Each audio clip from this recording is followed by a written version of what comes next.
Welcome back to a Slice of Empathy podcast, where we dive into conversations that inspire real change. Today, I'm excited to introduce CT Kaupp, the founder and creator of the Mindful Soulpreneur, or SPX for short, where mindfulness meets real life, no meditation cushion required. His mission is simple but powerful: to help people stop living on autopilot, which I know I often do myself, and start creating lives that align with who they truly are. Through practical, everyday mindfulness, CT and SPX offer real-world tools to help you reclaim your life, your energy, your joy, without the overwhelm, without the fluff, and definitely without the pressure of unrealistic expectations. So if you ever find yourself stuck, burned out, or even counting down the days to the weekend, this conversation is going to feel like a breath of fresh air. His approach is all about making small, intentional shifts that lead to long-term fulfillment. Life is really just too short to dread Mondays, so let's go ahead and dive into how you can start thriving today. So I'm so glad to have you on the podcast. I was really intrigued by the Sunday Scaries, but first off, if you could tell us and our audience a little bit more about you and what you do. Yeah, absolutely. Thank you for having me on. So, a lot of this work I believe I've been doing my entire life. It just didn't have a business name around it attached to it. Didn't have free resources, paid engagements, all of that around it. But it's just something that kind of oozes out of me very naturally. And so, I knew I was always going to coach, but about a year ago, I was on a retreat, and it became evident that it was like now is the time to do it. And I've been running my own website design business for almost a decade. That retreat kind of got me out of that. I felt like kind of gave me the 30,000-foot bird's eye view and pulled me on and was like, "Hey, you can do this right now. You don't need to wait for the quote unquote perfect time or wait for some time in the future. Like let's do it now."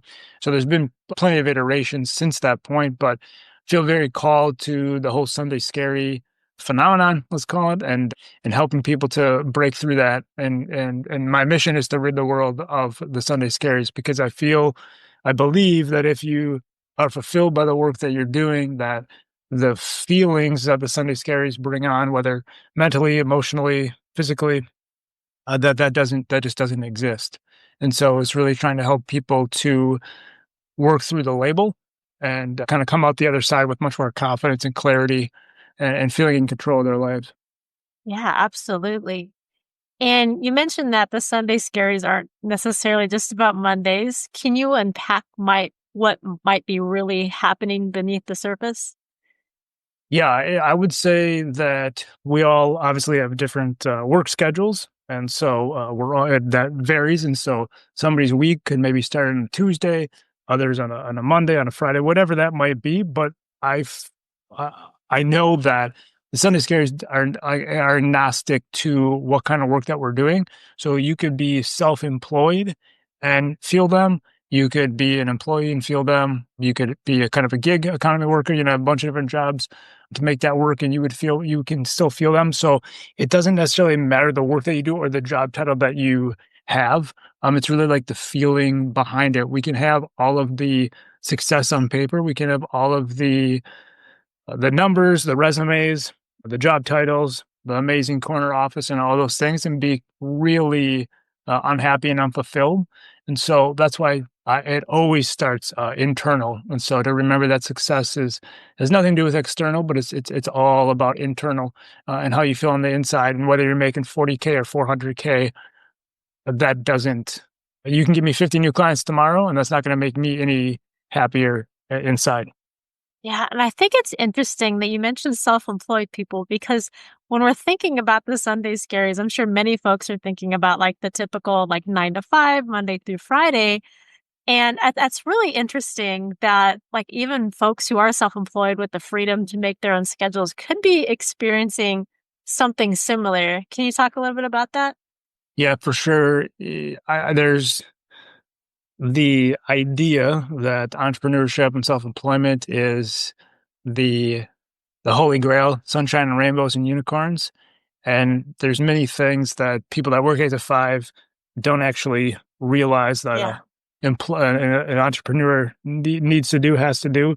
And whether that's a solopreneur or solo business owner, or it's somebody that runs just a startup with 50 employees, whatever kind of variation that may be. But there's just so many things behind the scenes that on the surface, it's kind of like social media. On the surface, everybody looks great, and we're comparing our lives to everybody else's highlight reels. But it's just everybody else's highlight reels. And so it's like on the surface it looks great, but then behind the scenes there's a lot more that goes on. And so I'll just give you in my case, like running this website design business, that was born out of a pure passion for that work and enjoying that work. Wanted to have the autonomy, the agency over my own life and create that business in a way to live the lifestyle that I wanted to live.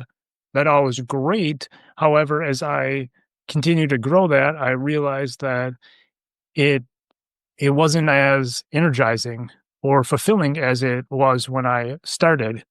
And it didn't matter if you brought me more clients to quote unquote grow that. There's so much online, let's 5x this and 10x this and grow and scale. But I realized like that doesn't do anything for me at all internally. And so then working through that, it was really a feeling of stagnation that I felt that I hit kind of a ceiling. And me and myself being very much of a go-getter and very driven to kind of make things happen, that is like the worst feeling in the world when I feel stagnant. And so it wasn't that entrepreneurship was giving me those feelings. It was the fact that I felt that I could not grow substantially enough to the point that I wanted to do it. And so then it was like something has to change. So hopefully that's a good story to go along with it. But we could talk. I love entrepreneurship. I love especially solopreneurship. I could talk about it all day, 24/7, 365.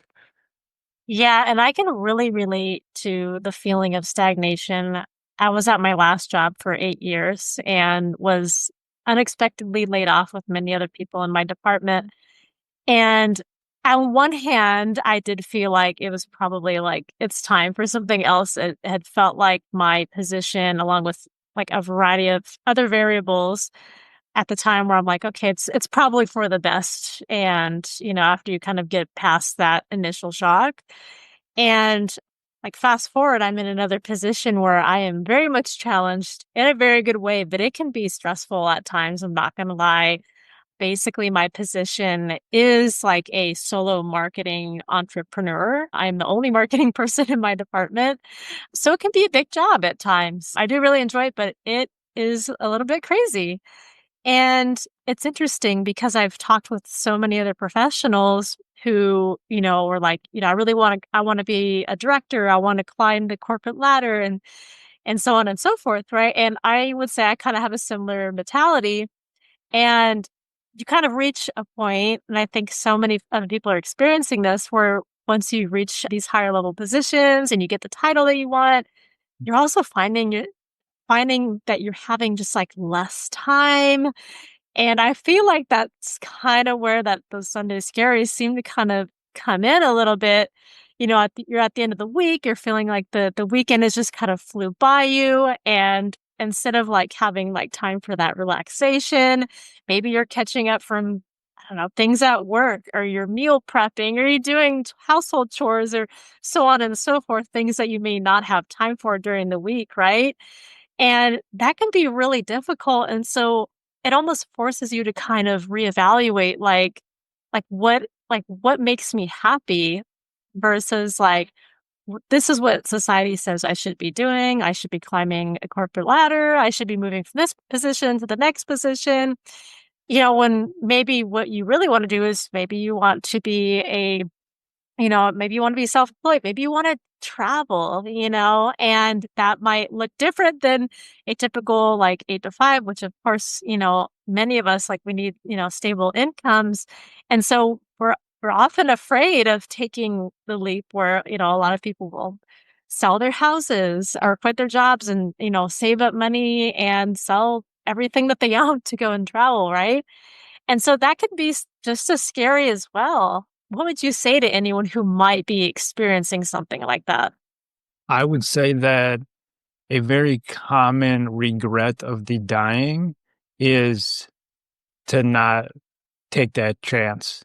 Whatever you can put that into kind of any bucket, whether that's to start your own business or that you stayed in that job for 25 years, but you really didn't like it and you should have switched or tried something else, or the idea of reinventing yourself. I think there's a lot of, oh, I went to school for A, B, C. I can only get a job in that. I can't, what am I gonna, I'm not gonna be able to find a job in this other field, but like that's really calling me. And so like there's a kind of a transition point, uh difficulty to make that shift, to make that jump. And I would just say that at the end of the day, you're gonna feel good that you gave it a try, even if it didn't work out. You're gonna feel better that you gave it a try versus the thought of what if? What if I did that? What could my life have looked like? What could have we had done if I did that or my partner did this or whatever? I think it's just giving it a shot. I would tell you that I believe that when you are fully aligned with what you're supposed to do, that there is no fear. And I don't have an answer as to why that is. This is just anecdotally that when I went to start my web business, of course, there was the fear of, well, how am I going to get my first client, and how am I going to pay the bills, and how am I going to? There obviously is like those natural thoughts that come up. However, it felt so much so aligned that like I couldn't not do it. That there was no way that it wouldn't not work out, if that makes sense. And so I would just ask your listeners to lean into that and feel that, and don't, there's so much online of just comparing ourselves to everybody else. Like I said before, comparing yourself to everybody else's highlight reels. And I really dislike social media for that reason. And so as much as we can to disconnect from that and to really own yourself and your life and what fulfills you and what energizes you. And I guarantee you that if you ask your neighbor and your best friend and your mom and all these other people, it's going to be a different answer for everybody. And that's actually what I think is pretty cool about life. But you have to answer those questions yourself. Nobody can answer them for you. And the one part I would add onto that is I have been looking at relocating, and a friend of mine asked me a question that I don't even think he knew at the time was so powerful and impactful, but it's something that I've carried through in many different times when I am questioning something is, what are you optimizing for? And so for myself, what am I optimizing for in a relocation? It is kind of like what you were speaking to earlier, where it can feel lonely doing your own thing. Maybe you're working 8 to 5, but you're only the only one in the department, so it feels a little isolating, a little lonely. Or you're self-employed and you're working remote, and it is that connection with others, being around others that have that entrepreneurial energy. I don't feel that where I am, and and I need that. I need that to that feeds my soul on a very deep level. And so like that is what I'm optimizing for. Sure, it would be cool to move to A, B, or C because of X, Y, and Z, but what am I really optimizing for? And again, I would ask your listeners if they're thinking about switching jobs or careers, or are just feeling that disconnection, that anxiety, that overwhelm throughout life. Just kind of, what are you optimizing for? And that I feel like can then distill it down to one very specific thing and can help give that clarity to move forward. I love that. And you brought up a great few points here that I actually want to touch on each one.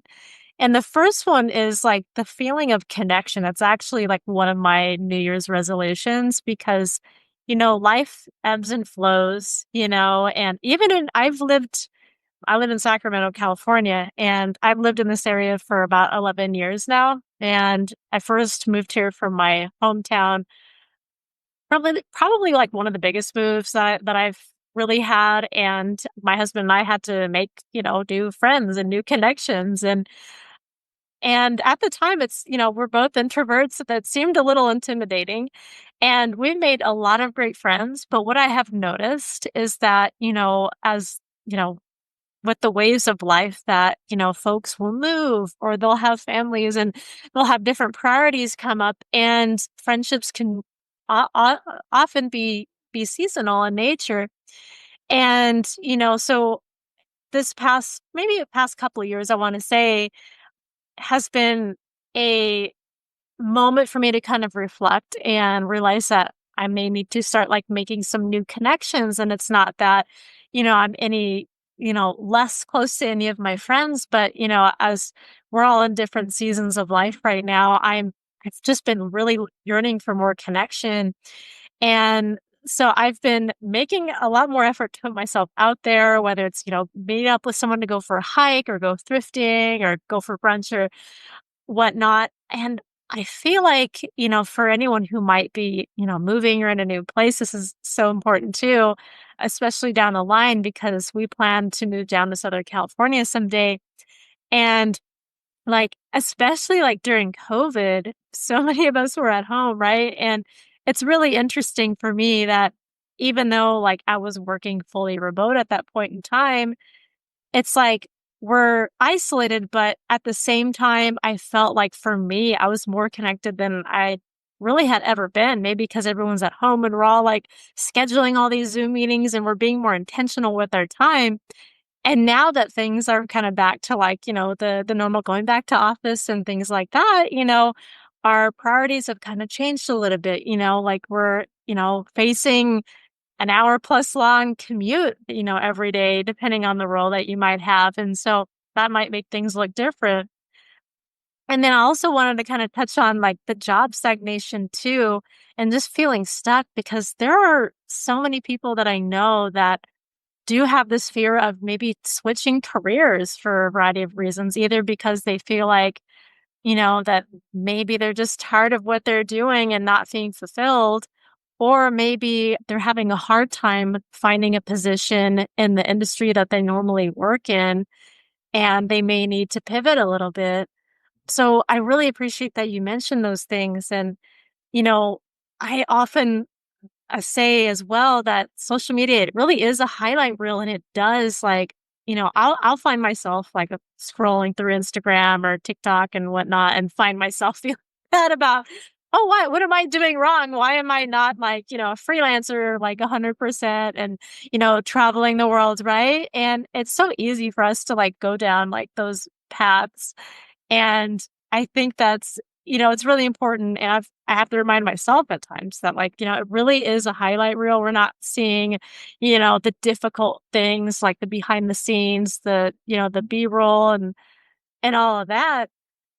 But I think as far as the Sunday scaries, would you say that a lot of people are facing this because of the anxiety over potentially the unknown or maybe the dissatisfaction with their jobs or routine or maybe even something deeper? Yeah, I would say that it definitely varies, and a lot of times people will reach out and come at it from the work angle. Like you were saying, like I'm not fulfilled Yeah. by it, or I don't have that spark, or I'm thinking about changing careers. But I would throw one caution in the wind in that what can that can be maybe like the motivating factor, or they feel like that is the root cause. But then as we start talking, it turns out that they actually feel really disconnected from their significant other. And that actually is like causing a lot more of the anxiety or just like the overall disconnection that they feel versus just being work specific. So I feel like the work that I do is very holistic in that, and I can play in those different arenas, whether it's business, just like self-employment or 8 to 5 or relationships or kind of anywhere in that spectrum, because I do believe that it all goes together. We're living one life.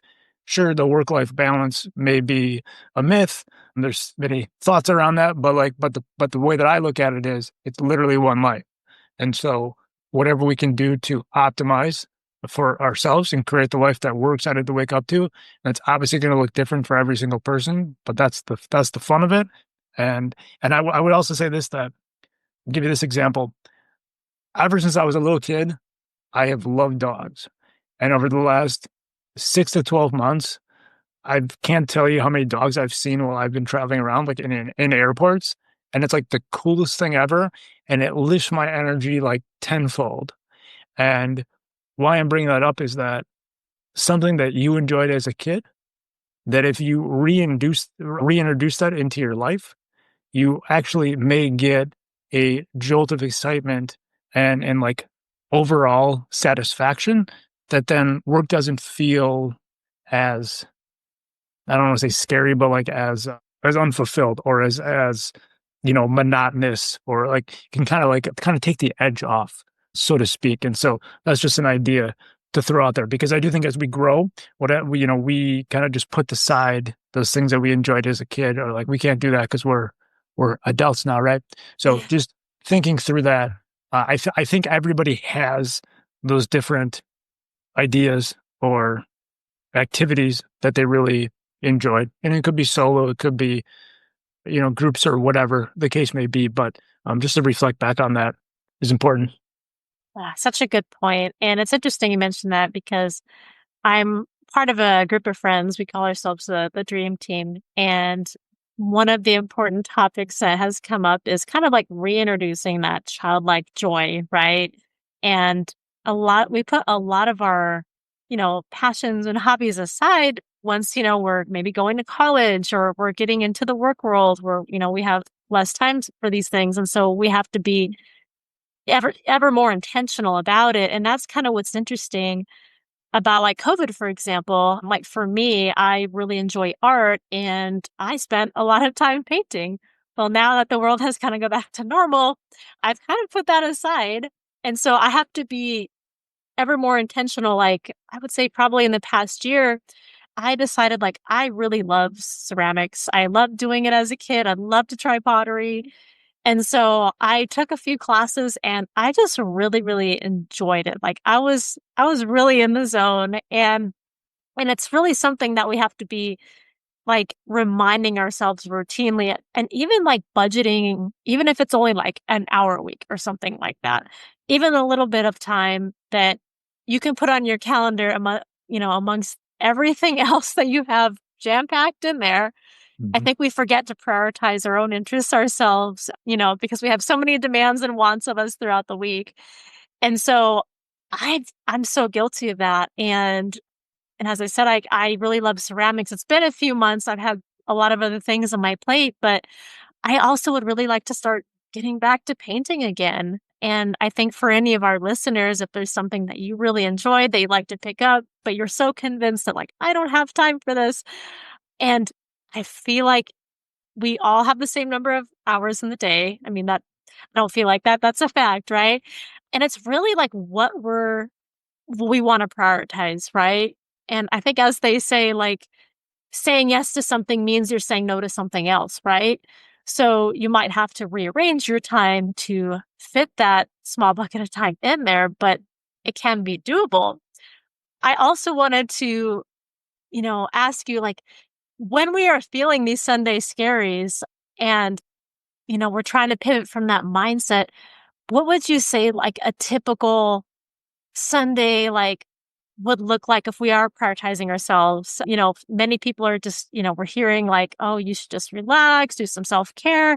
But the reality is we have all these things on our plate, again, meal prepping, chores and whatnot. What would a typical like Sunday, what should it look like for someone who is trying to break out of that Sunday scaries mindset? I would say to start is to just literally bring out a piece of paper and just write down everything on your mind, personally, professionally, whatever is coming up. Guarantee you you will feel lighter after 5 minutes. And maybe it's just a 5 minute exercise, maybe it's an hour, whatever that may be. It can be different for everyone, but you will feel lighter at the end of that.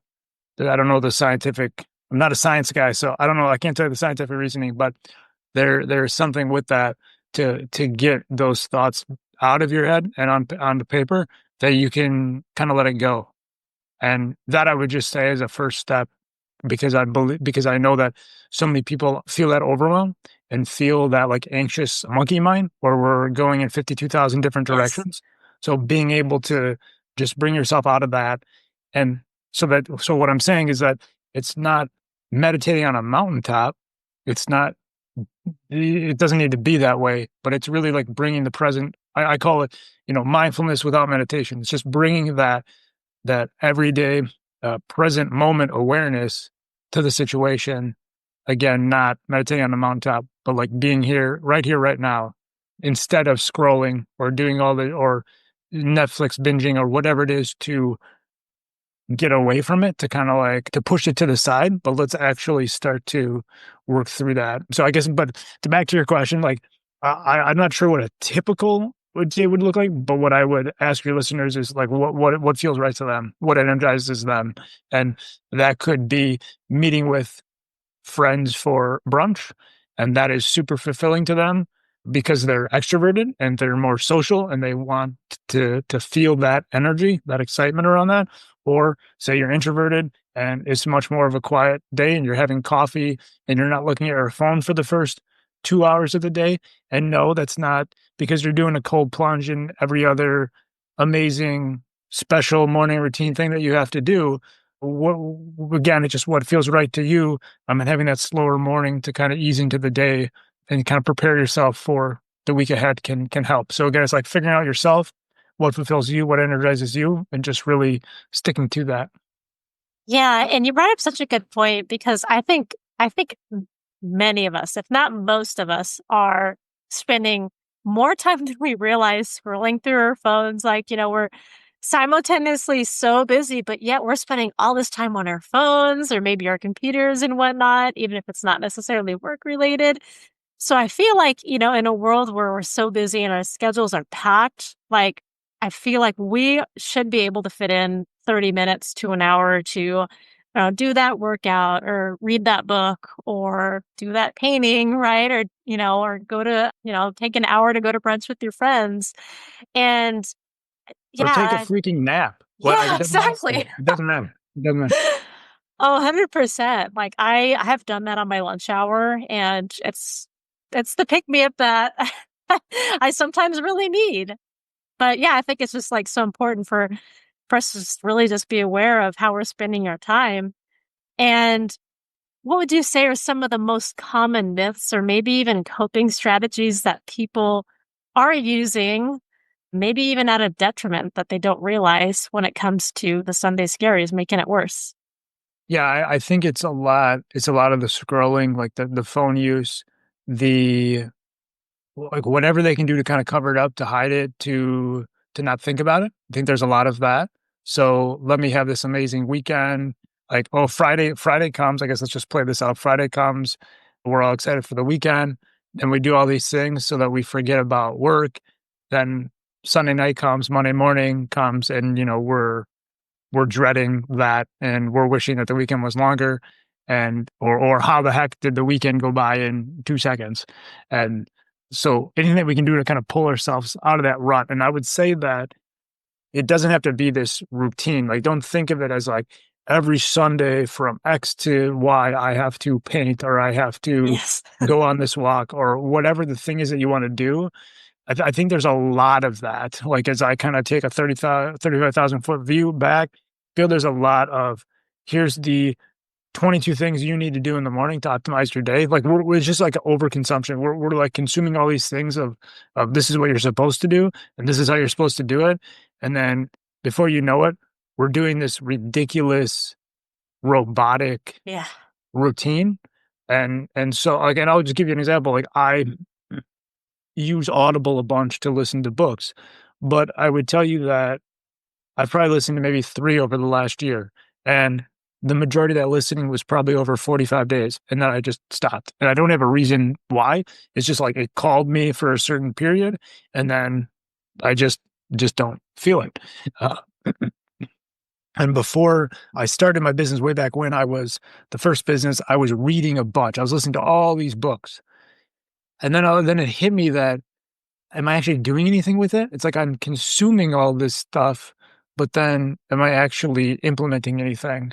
And I heard some quote, and I'll butcher it, but the point being is that consumption without implementation is basically insanity, or in some paraphrasing in some way.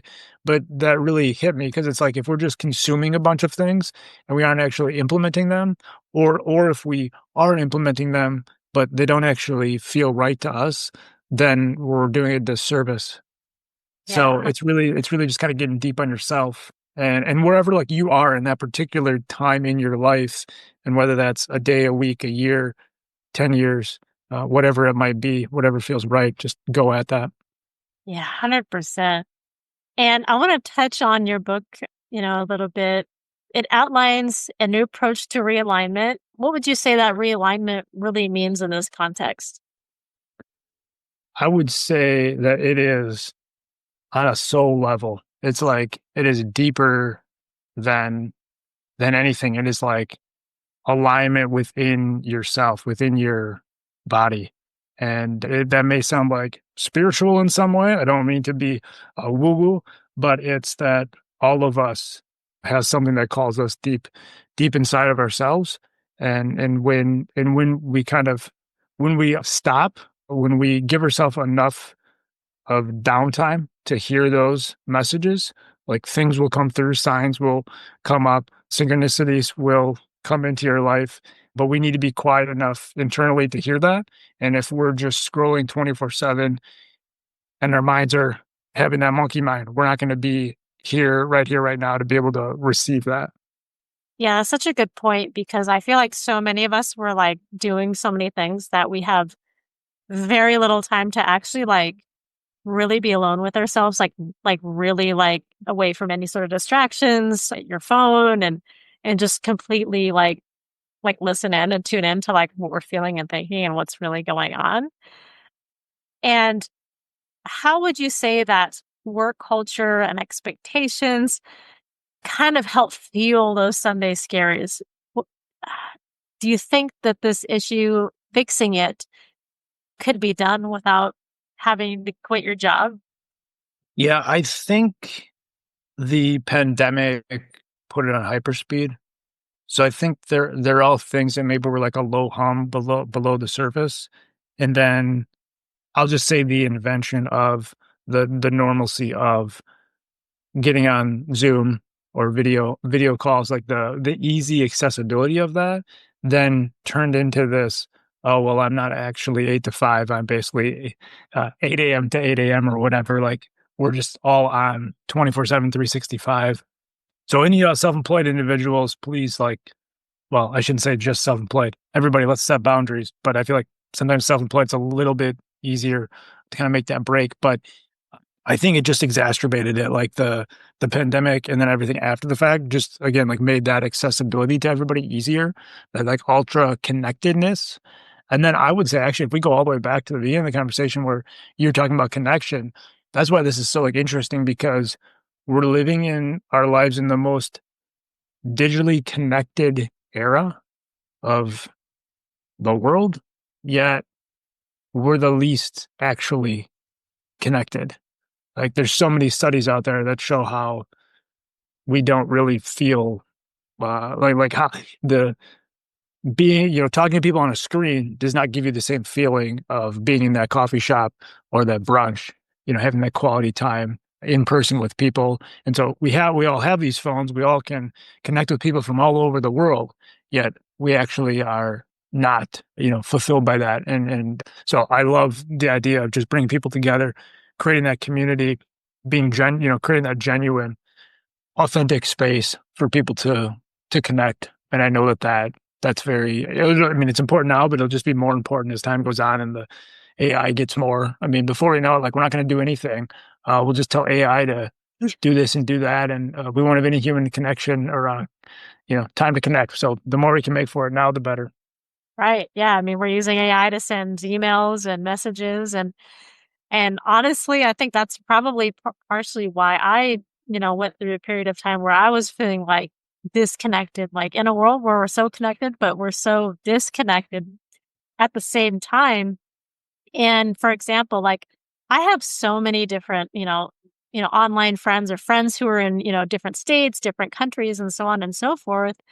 But not having that, like, physical, like, in-person connection, like, I may have friends who are in, different places, like, all over the world, but, like, I'm lacking those connections, at least connections that are available to, like, meet up in person, right?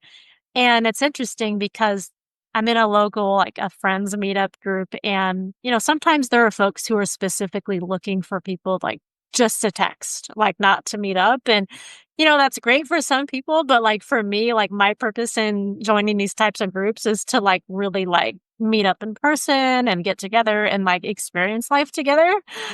But yeah, I mean, different strokes for different folks, but that doesn't surprise me at all. And if there is just one thing that our listeners can learn from your approach, what would you hope for it to be? I would ask that everybody take 5 minutes today, wherever you are listening from, to just get deep into thought with yourself. That's not going into some crazy yoga pose. That's just literally sitting on the couch, sitting in bed, sitting in your car before you go into your house of three screaming children or whatever home life may look like, but just having that time, just those couple minutes, and I believe over time that can give you insights that you're missing right now, that are kind of like right there in front of you. You just are a little off because you're running in so many directions, and so mindfulness over meditation and just being present right here, right now. Yeah. And what would you say that your Sundays look like now? Well, I would say that there's I actually had the Sunday Scaries. I didn't know it then, but I see it now that I actually had it more during school, not work. But in the time that I've been in the working world, I think I've had it twice. And the first time was when I was working 8 to 5. And that was the aha moment that I need to start my own business. And then the second time was I am at the movies by myself. Movie ends, I walk out. I'm like, you know what? I don't want to do the web business tomorrow. I don't want to build websites tomorrow. And so it was the aha that I need to go all in with the coaching business. And so those are the only two real times I can think of that I actually had that in the working world. But it's the clarity and then that you feel and the confidence that you feel to move forward. So working through whatever those negative feelings are, figuring out where they're coming from, working through them, and then coming out the other side with much more clarity, confidence, and conviction to live the life that you want to live. 100%. And it's interesting, like, I know we're talking about Sunday scaries in terms of like, the working world and 8 to 5, but you also mentioned in school too. I remember like having something very similar when I was in grade school. And probably like, I feel like I was like, kids like shouldn't have Sunday scaries, but like I did. And I don't know if that's just because I wasn't a morning person or I've never been a morning person and, getting up early for school and whatnot. But like, I feel like that can be a whole other discussion as well as like Sunday scaries when you're in school or college. And, that's a very real thing. Yeah, I've done some reflecting on that, trying to figure out like where was that coming from. The only thing that I can think of is very similar to you, that I've never been a morning person either. I literally vividly remember this. It's a Saturday morning. I want to sleep in. I'm probably in middle school, high Yes. school, and my dad comes in and is vacuuming my bedroom and is opening the shades. And I'm like, what the heck are you doing? And like, he couldn't compute that I needed time to just sleep in, right? I needed a couple of extra hours or whatever. So like, there was that where I felt off because I just like the time, the Yeah. time, that wasn't in balance, where I kind of would feel my most energized. And then there's something else, but I'm forgetting it now. But yeah, it's very interesting because so much of it we just equate to work. But yeah, many different ways that it bleeds through. Yeah. I'm glad you mentioned that because I thought it was just me. It's my dad weekend would start listening to his stereo at 8 a.m. on a Saturday or Sunday. And I guess that was his way of waking us up. I was like, same reaction, like, what are you doing, dude? Well, I know we're coming up on time. So before we close out, can you tell our listeners where they can learn more about you, find you, and connect with you? Absolutely. Everything lives on my website, themindfulspx.com. I have a Sunday cheat code. you can go to the mindfulspx.com/freebie, and that'll get you right there. But a bunch of resources. If you want to work together, if you've been called in that way, there's options there as well. But feel free to reach out anytime, and we'd love to help you gain the clarity to move forward and make the next best decision. Awesome. I'll make sure I get that all included in our show notes as well. I'm excited to learn more about you, and I'll be sure to connect with you on LinkedIn as well. And yeah, let's definitely have a part two. So more to come, but it's been such a pleasure to have you on. And thank you so much for joining. I really enjoyed our conversation. Thank you. Ditto right back at you. Have a good rest of your day. Thanks, you too. Bye.